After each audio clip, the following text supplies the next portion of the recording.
नमस्कार दोस्तों, मैं हुक्मरान खेरवा और आप देख रहे हैं YouTube channel positive vibes by HR K. दोस्तों, आज अपन इस वीडियो के अंदर बात करेंगे कि गवर्नमेंट ऑफ इंडिया ने 27 अप्रैल 2022 को न्यूट्रिएंट बेस्ड सब्सिडी है वो स्कीम है वो अनाउंस कर दी है। दोस्तों, तो ये किसानों के लिए एक बड़ी राहत की बात है कि किसानों को अब एश्योरेंस मिल गया है कि जो उनके खाद की कीमतें हैं वो खरीफ 2022 के अंदर मतलब इंक्रीज़ नहीं होगी। उसके अंदर जो यूरिया है, डीएपी, एमओपी है, उसकी रेटें अब बढ़ेगी नहीं। दोस्तों, किसानों के हित में उनके ऊपर दाम बढ़े हुए दामों का बोझ ना पड़े, ये प्रधानमंत्री मोदी जी ने किया है। 1350 रुपया एमआरपी डीएपी की है, वो इतनी ही रहेगी, यानी कि 2501 रुपया सब्सिडी एक बैग। अपन देखते हैं कि जो फर्टिलाइजर एसोसिएशन ऑफ इंडिया है उन्होंने आज जितने भी देश के जो रीजनल है, नेशनल न्यूज़पेपर है, उनमें एक आर्टिकल टाइप में दिया है। उन्होंने बताने की कोशिश की है कि मोदी सरकार किसान हितैषी सरकार, प्रधानमंत्री मोदी जी के नेतृत्व में कैबिनेट ने फॉस्फेटिक तथा पोटास उर्वरकों की खरीफ सीजन 2022 60,939 करोड़ रुपए की सब्सिडी देने का फैसला किया है। उन्होंने बताने की कोशिश की है कि वैश्विक स्तर पर चाहे बढ़ रहे हो दाम, लेकिन किसानों के हित में सरकार कर रही है काम। तथा इस न्यूज़पेपर में उन्होंने ये भी बताने की कोशिश की है कि जो प्रमुख जो मतलब जितने भी जो फर्टिलाइज़र आते हैं जिसमें यूरिया, डीएपी, एमओपी, एनपीके आता है, उनके इंटरनेशनल मार्केट में क्या रेट चल रही है तथा यहाँ पे इंडिया में वो किसानों को किस रेट पे अवेलेबल है तथा कितनी सब्सिडी गवर्नमेंट अलॉट कर रही है उसके बारे में ही है। जैसे मैं यूरिया में बात करूँ, आयातित यूरिया यानी जो अपनी यहाँ पे इंडिया में बनते हैं, डोमेस्टिक प्रोडक्शन है, उसकी बात नहीं कर रहा हूँ। जो इम्पोर्टेड यूरिया है उसकी बात करूँ तो वो इंटरनेशनल मार्केट में 2450 रुपये के आसपास पर बैग में उसकी कॉस्टिंग आ रही है। उस पर काश्तकारों से अगर हम बात करें तो 266 रुपये 50 पैसे गवर्नमेंट चार्ज करती है। मतलब जो यूरिया की एमआरपी है वो 266 रुपये 50 पैसे है। तो अगर सब्सिडी को अपन देखा जाए तो वो 2183.5 रुपये पर बैग की सब्सिडी मतलब पर बैग पे दे रही है। वहीं डीएपी की बात करें तो डीएपी की पर बैग मतलब एक 50 किलो बैग की इंटरनेशनल मार्केट में रेट की बात करें तो वो लगभग 4073 रुपये के आसपास है। वहीं इंडिया में इसकी एमआरपी 1350 है। तो गवर्नमेंट ऑफ इंडिया एक बैग डीएपी पे 2501 रुपये सब्सिडी दे रही है। वहीं अगर अपन एनपीके की बात करें तो एनपीके इंटरनेशनल मार्केट में लगभग 3291 रुपये का एक बैग मिल रहा है। तो यहाँ पे इंडिया में अगर इसके एमआरपी की बात करें तो 1470 रुपये का है तथा इस पर सब्सिडी अगर देखी जाए तो 1918 रुपये की मतलब एनपीके पे सब्सिडी आ रही है। तो तब पोटास की बात करें जिसमें एमओपी आता है तो इंटरनेशनल मार्केट में एमओपी की रेट 2654 रुपये है। इस पर इंडिया में जो एमआरपी है वो 1700 रुपये है तथा इस पर सब्सिडी है वो 759 रुपये उस पर गवर्नमेंट सब्सिडी अलॉट करती है। तो गवर्नमेंट का मतलब एक इरादा है कि जो समृद्ध किसान समृद्ध भारत का वो एक मोटो लेके चल रहे हैं कि कैसे ही करके मतलब जो ये फर्टिलाइज़र की रेटें हैं वो किसानों तक पास ऑन नहीं हो। तथा मिनिस्ट्री ऑफ फर्टिलाइज़र ने एक उर्वरकों के दाम का एक तुलनात्मक ब्यूरो भी मतलब जनरल जो पब्लिक है, जो आम लोग हैं, उनके सामने दिखाने की कोशिश की है कि मतलब जो इंडिया में जो प्रमुख फर्टिलाइज़र है उनकी क्या रेटें चल रही है तथा जो अपने पड़ोसी मुल्क है या जो अदर कंट्रीज़ है उनमें क्या रेटें चल रही है। तो उसके बारे में अगर अपन यूरिया में बात करें तो यूरिया में भारत में यूरिया की रेट 266 रुपये 50 पैसे है। पाकिस्तान में वही 791 रुपये के आसपास है। इंडोनेशिया में 593 है। चीन में 2100 रुपये है। बांग्लादेश में 719 है। अमेरिका में 3060 है। ब्राज़ील के अंदर 3600 है। वहीं अगर अपन डीएपी की बात करें तो डीएपी इंडिया में 1350 रुपये है। पाकिस्तान में 4177 है। इंडोनेशिया में 9700 है। चीन में 2400 है। बांग्लादेश में 719 है। अमेरिका में 3633 है। ब्राज़ील के अंदर 4180 है। वहीं अगर अपन एमओपी की बात करते हैं तो एमओपी की भारत में 1700 रुपये रेट है। पाकिस्तान में 4577 है। इंडोनेशिया में 2900 है।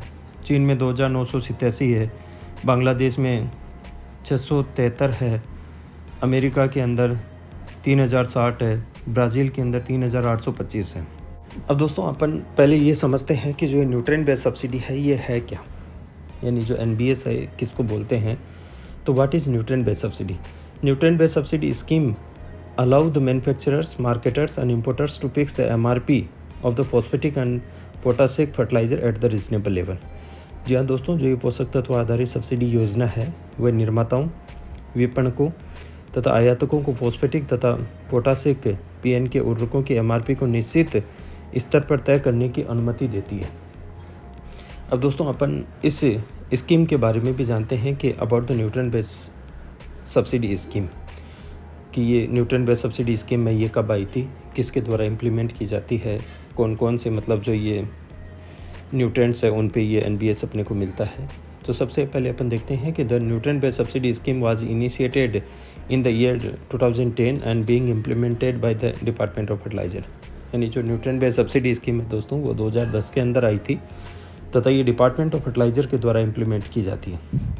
Government is making the available fertilizer urea and 21 grade of the P N K fertilizer to farmer at the subsidize price through the fertilizer manufacturer and importers. जी हाँ दोस्तों, जो ये न्यूट्रिएंट बेस्ड सब्सिडी स्कीम है उसके द्वारा गवर्नमेंट का target है कि जो फर्टिलाइज़र है उसको कैसे अवेलेबल किया जाए काश्तकारों तक। उसके अंदर जैसे यूरिया है और अदर पीएन के फर्टिलाइजर्स की जो ग्रेड आती है वो है।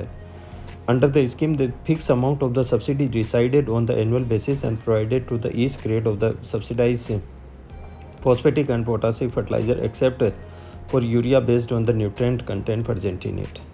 दोस्तों जो ये स्कीम है इसके अंदर गवर्नमेंट ऑफ इंडिया एक फिक्स्ड सब्सिडी अमाउंट डिसाइड करती है एनुअल बेसिस पे, और वो जितने भी जो मैन्युफैक्चरर रहते हैं, इंपोर्टर रहते हैं, उनको पास ऑन की जाती है ईयरली बेसिस पे।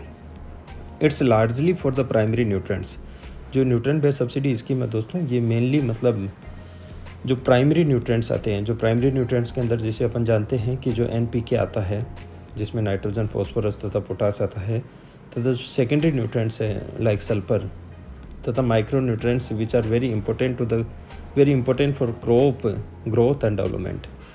यानी माइक्रो न्यूट्रिएंट्स के अंदर जिंक है, बोरोन है, उन पे भी मतलब जो एनबीएस है वो दी जाती है। In India urea is totally controlled fertilizer and sold at statutory notified uniform sale price.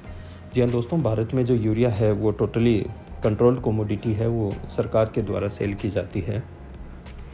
अब दोस्तों आपके माइंड में आ रहा होगा कि जो एनबीएस लेके आई है गवर्नमेंट, तो उसके क्या क्या ऑब्जेक्टिव थे, मतलब गवर्नमेंट को क्यों फील हुआ कि उनको एनबीएस लेके आना चाहिए। तो सबसे पहला उनका ऑब्जेक्टिव था कि ensure that sufficient quality of the P N K nutrients is available for the farmer disposal at the statutory control price. जी हाँ दोस्तों, गवर्नमेंट ऑफ इंडिया चाहती थी कि जो ये सफिशिएंट क्वालिटी प्रोडक्ट है पीएनके के वो एक कंट्रोल प्राइस पे मतलब फार्मर्स को कैसे अवेलेबल करवाई जाए। Will help in the sustainable agriculture growth and the balance nutrient application to the soil. Second objective दोस्तों गवर्नमेंट का ये था बैलेंस न्यूट्रिएंट्स एप्लीकेशंस है उसको मतलब कैसे मैनेज किया जाए। थर्ड पे आता है कि to improve the agriculture productivity. Third मतलब जो उद्देश्य था गवर्नमेंट का वो ये था कि कैसे अपनी जो एग्रीकल्चर की जो प्रोडक्टिविटी है यानी जो उत्पादकता है उसको कैसे बढ़ाया जाए।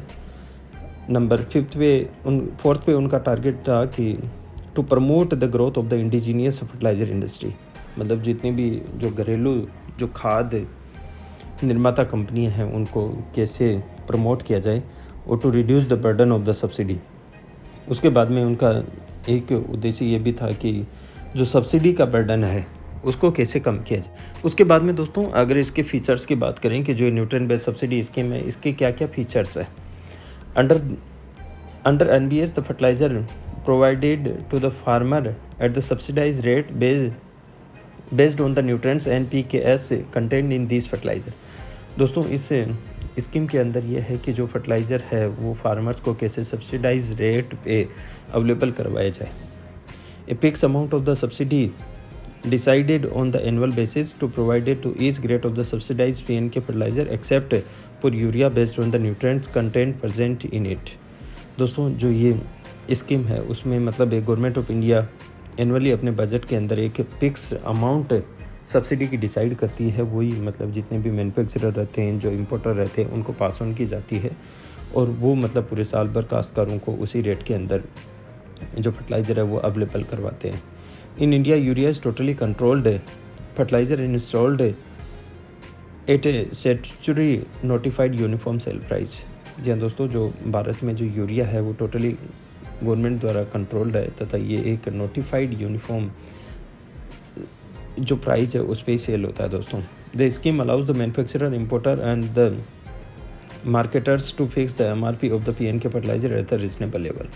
जी हाँ दोस्तों, ये जो स्कीम है ये जितने भी अपने इम्पोर्टर्स है, मार्केटर्स हैं, मैन्युफैक्चरर्स हैं, उनको अलाउ करती है कि वो एक रीज़नेबल लेवल पे मतलब जो MRP है वो डिसाइड करे तथा काश्तकारों को जो फर्टिलाइज़र है वो अवेलेबल करवाए।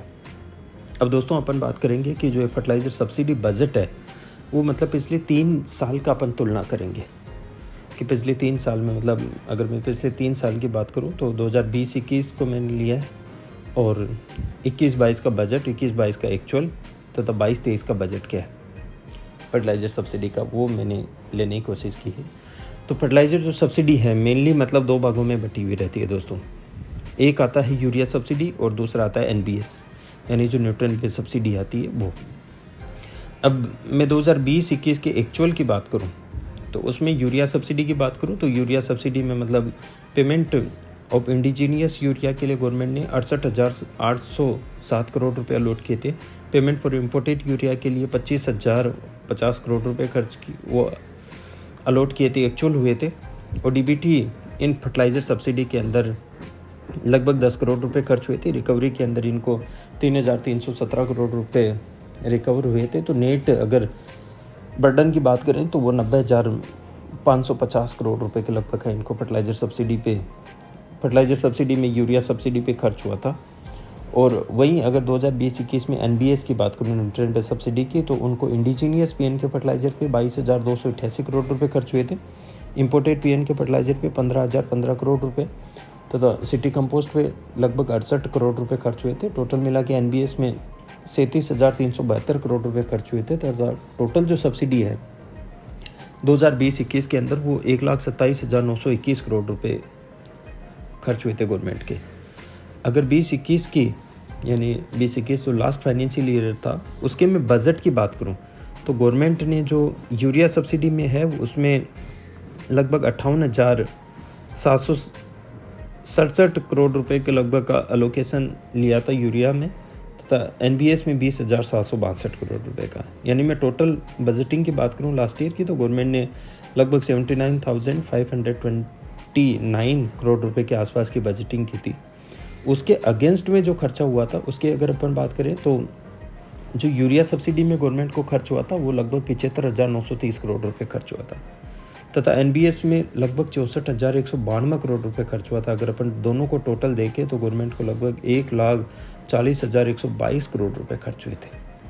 उसी के अगेंस्ट में इस साल का अगर करंट 2022-23 का बजट के बारे में बात करें तो गवर्नमेंट ने यूरिया सब्सिडी के लिए लगभग 63,223 करोड़ रुपए अलॉट किए हैं तथा जो NBS है न्यूट्रिएंट बेस्ड सब्सिडी है उसके लिए 42,000 करोड़ रुपए खर्च किए हैं। यानी टोटल मिला के अगर अपन देखें तो 1,05,222 करोड़ रुपए की उन्होंने प्रोविजनिंग की, बजटिंग की है।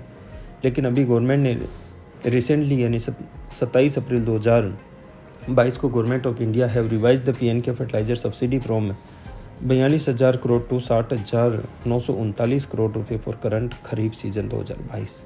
जी हाँ दोस्तों, जो गवर्नमेंट ने इस साल जो 42,000 करोड़ रुपए जो NBS में डिसाइड किए थे जिसमें PN के फर्टिलाइज़र आते हैं, जिसमें DAP, MOP, NPK ये ग्रेड आते हैं, तो उसको रिवाइज़ करके दोस्तों अभी गवर्नमेंट ऑफ इंडिया ने 60,939 करोड़ रुपए कर दिए हैं ताकि जो रेटें हैं फर्टिलाइज़र की वो एक सस्टेन रही है और काश्तकारों को उसका जो हायर रेट है उसका सामना नहीं करना पड़े दोस्तों।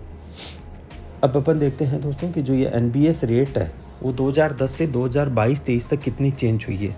तो मैंने हर साल का मतलब एक जो न्यूट्रिएंट बेस्ड सब्सिडी में जो NPKS में कितना गवर्नमेंट अलॉट करती है पर केजी, तो उसका एक चार्ट बना के आपको समझाने की कोशिश की है। तो इसमें अपन 2010 का डाटा और 2022-23 के डाटा को कंपेयर करेंगे। तो 2010 में अगर मैं N में नाइट्रोजन में बात करूं तो नाइट्रोजन में गवर्नमेंट लगभग 23 रुपये पर केजी का अलॉट करती थी NBS के अंदर। वहीं 2022-23 के अंदर ये मतलब 92 रुपये के आसपास हो गया है। तो मोटा मोटी अगर अपन देखा जाए तो ये लगभग 4 गुना के आसपास मतलब ये रेटें है वो इंक्रीज हो चुकी है। जो सब्सिडी बर्डन है वो सरकार का इंक्रीज हो चुका है। अगर अपन पी में बात करें मतलब फॉस्फेट में बात करें तो उस समय गवर्नमेंट 26 रुपये पर केजी पे खर्च करती थी, और अभी का अगर 2022-23 का बात करूँ मैं तो वो लगभग 73 रुपये है। तो इसमें भी अगर अपन मोटा मोटी बात करें तो 3 गुना मतलब जो ये सब्सिडी है लास्ट 13 साल के अंदर है वो इंक्रीज हो चुकी है। और मैं पोटास में बात करूं तो पोटास में मतलब एक थोड़ा सस्टेन सा है कि उस समय भी गवर्नमेंट लगभग 25 रुपये खर्च करती थी पर केजी पे, अभी भी मतलब गवर्नमेंट 25 रुपये पर केजी के खर्च करती है। अगर सल्फर की बात करूं तो उस समय 1 रुपये 70 पैसे के आसपास का मतलब इनको पर केजी का जो बर्डन आ रहा था सब्सिडी का, वो बर्डन अगर अपन देखा जाए 22-23 के अंदर तो वो लगभग 7 रुपये के आसपास आ गया। तो सल्फर के अंदर भी मतलब एक ड्रास्टिक चेंज आया है। अब अगर मैं NBS जो न्यूट्रिएंट बेस्ड सब्सिडी है वो लास्ट ईयर अक्टूबर 2021 से अगर 2000 जो अभी करंट में जो 2022-23 का जो डिक्लेयर हुआ है उसको अगर देखते हैं कि कितना मतलब जो वेरिएशन आया है, तो उसका मैंने एक कॉम्परेटिवली मतलब एक चार्ट बना के आपको समझाने की कोशिश की है कि लास्ट ईयर से इस साल में मतलब गवर्नमेंट को कितना बर्डन आ गया। अगर मैं DAP की बात करूं तो अक्टूबर 2021 में गवर्नमेंट लगभग 33,000 रुपये पर टन के मतलब DAP पे खर्च कर रही थी, जो अभी 22-23 के अंदर मतलब ये 50,013 रुपये पर टन के हो गए। तो पर बैग का अपन अगर देखा जाए तो 2501 रुपये के आसपास की सब्सिडी हो गई है, और परसेंटेज वाइज अगर अपन देखें तो ये 52% इंक्रीज हो चुकी है। दूसरा सेकंड मतलब जो मेजर फर्टिलाइज़र जो ग्रेड आता है वो MOP आता है पोटास, तो उस पर गवर्नमेंट ऑफ इंडिया मतलब अक्टूबर 2021 के अंदर 6,070 रुपये खर्च करती थी। वहीं अभी बजट में उन्होंने मतलब जो NBS डिक्लेयर किया 2022-23 के लिए उसमें 15,186 रुपये पर टन किए हैं। तो अब पर बैग की अगर सब्सिडी देखी जाए तो 759 रुपये 3 पैसे पे आती है। तो परसेंटेज वाइज अगर इसको भी अपन देखेंगे तो ये 150% का मतलब इंक्रीज़ है। अब अगर अपन तीसरा लार्जेस्ट जो फर्टिलाइज़र ग्रेड देखते हैं तो उसमें जैसे SSP आता है, तो SSP में गवर्नमेंट ऑफ इंडिया पहले अक्टूबर 2021 के अंदर 7,513 रुपये पर टन के खर्च करती थी, वही 2022-23 के अंदर 12,402 रुपये खर्च कर रही है, यानी पर बैग के 620 रुपये 1 पैसे के आसपास मतलब गवर्नमेंट को बर्डन आ रहा है। तो इस मतलब लास्ट ईयर से इस फाइनेंशियल ईयर के अंदर भी देखी जाए तो 65% के लगभग का इंक्रीज आया है इस बजट के अंदर भी। और जो एक्सपर्ट्स हैं वो ये कयास लगा रहे हैं कि जो इस साल का जो एक्चुअल बजट रहेगा 2022-23 का वो लगभग 2 लाख करोड़ से ऊपर रहेगा। जो इस साल का जो एक्चुअल लास्ट ईयर का जो एक्चुअल आया था 2021-22 का जो एक्चुअल आया था वो 1,41,000 करोड़ के आसपास का था। तो जितने भी फर्टिलाइज़र के जो एक्सपर्ट्स हैं वो कयास लगा रहे हैं कि जो नेक्स्ट ईयर का जो एक्चुअल आएगा वो मतलब 2 लाख करोड़ से भी ऊपर का रहेगा। तो ये मतलब गवर्नमेंट पे एक बहुत भारी बर्डन है दोस्तों। तो गवर्नमेंट नहीं चाहती है कि मतलब किसी भी वे में जो काश्तकार है जो किसान है उनको ये जो इंटरनेशनल मार्केट में जो रशिया यूक्रेन के कारण से मतलब जो ये कि ग्लोबल टेंशन बन गया है और पूरी दुनिया में मतलब जो खाद की क्राइसिस पैदा हो गई है, तो वो सरकार नहीं चाहती कि मतलब जो ये को क्राइसिस पैदा हुई है उसका सामना मतलब अपने किसान भाइयों को करना पड़े, क्योंकि पहले से कोविड में बहुत से मतलब जो सेक्टर है ये चाहे किसान मान लो कोई मान लो तो वो बहुत सफ़र कर रहे हैं। और अब गवर्नमेंट ये नहीं चाहती कि उसके बाद में भी उनको ये जो बढ़ी हुई रेटें हैं उनका सामना करना पड़े। तो गवर्नमेंट ने मतलब सब्सिडी को ही रिवाइज़ कर दिया है और गवर्नमेंट पूरा बर्डन अपने पे लेने के लिए तैयार है दोस्तों। थैंक यू दोस्तों, वीडियो आपको अच्छा लगा होगा दोस्तों। वीडियो को लाइक नहीं किया तो वीडियो को लाइक करिए, चैनल को सब्सक्राइब नहीं किया दोस्तों तो चैनल को सब्सक्राइब करिए तथा अपने दोस्तों के साथ इस वीडियो को शेयर करिए। Thank you.